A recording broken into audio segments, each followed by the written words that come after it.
다석 사상으로 본 불교 반야심경 113번째 시간입니다. 오늘은 절대지라는 제목으로 말씀드리겠습니다. 불은 산스크리트 붓다의 의맥입니다. 온전히 깨달은 이라는 뜻입니다. 이는 전체인 니르바나님이 참나인 것을 깨달은 것입니다. 어버이가 낳아준 이 제나는 거짓나이고 나지 않고 죽지 않는 영원한 생명인 얼라가 참나인 것입니다. 석가와의 수는 이것을 똑같이 깨달았습니다. 나서 죽는 제나가 아닌 나지 않고 죽지 않는 영원한 생명인 얼라를 참나로 깨달았습니다. 그래서 몸나는 죽어도 얼라로는 죽지 않는 것을 믿었습니다.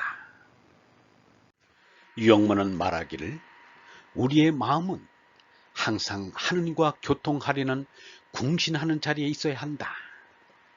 하느님을 알고자 하는 것이 궁신이다. 하느님이 다른 이가 아니라 우리의 본 모습이 하느님이다.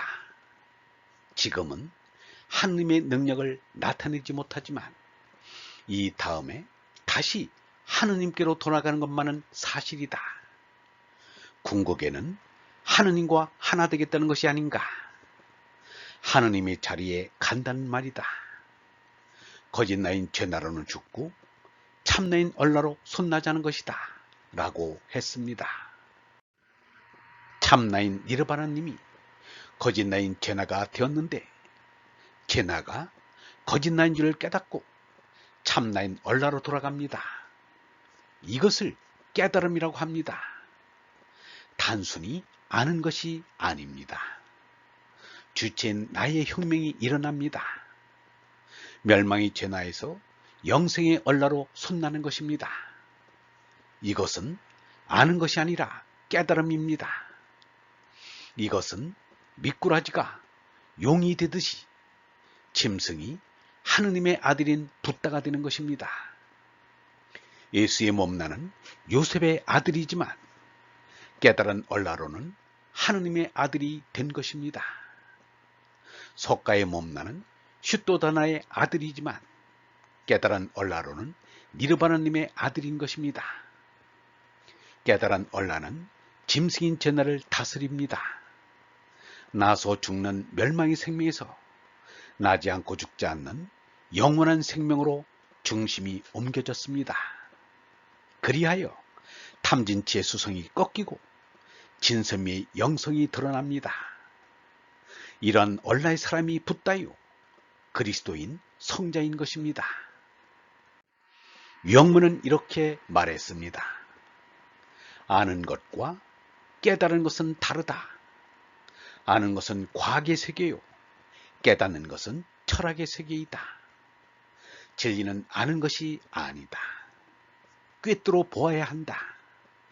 이때 우리는 아버지 하느님을 만날 수 있다. 하느님과 얼굴을 마주할 수 있다. 그것은 나의 얼이 아버지 얼을 보는 것이다.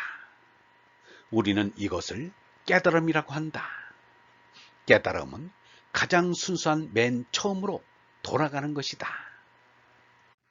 이 세상에는 상대지를 많이 쌓아서 박사가 된 이들은 많습니다. 그러나 절대지를 뚫어서 붓다가 된 이는 드뭅니다. 상대지는 몸나를 위한 지식입니다. 절대지는 얼라를 위한 지혜입니다. 몸을 위해서는 아무리 애를 써도 마침내는 죽음이라 모든 힘씀이 물거품이 되고 맙니다. 그러나 얼은 한번 깨달으면 영원한 생명입니다. 십자가의 고통조차도 아무것도 아닙니다. 참으로 슬기로운 일하면 어느 일에 힘써야 할 것인가? 박사가 될 것이 아니라 붓다가 되어야 하는 것입니다. 절대지에 이르기까지가 배움이고 절대지에 이르면 깨달음입니다. 석가붓다는 이르기를 내 이제 배우는 이와 배울 것 없는 일을 설명하리니 자세히 듣고 잘 생각하라.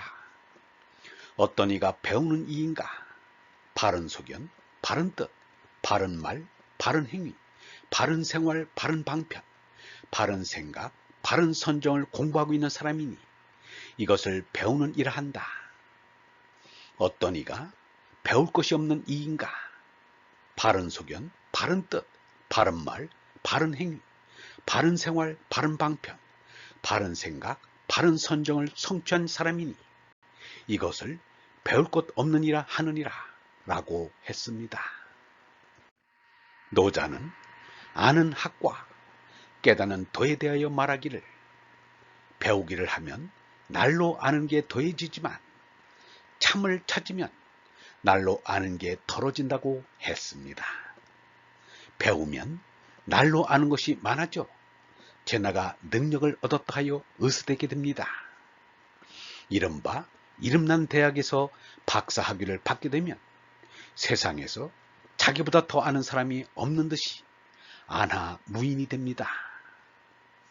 얼번 여러분, 절대지에 이르기까지가 배움이고 절대지에 이르면 깨달음입니다. 아는 것을 뽐내는 교만한 자는 아직 깨달음에 이르지 못한 자입니다. 참을 지닌 분은 말이 없고 늘 겸손합니다. 영성신학원 다속아카데미의 하늘소리였습니다.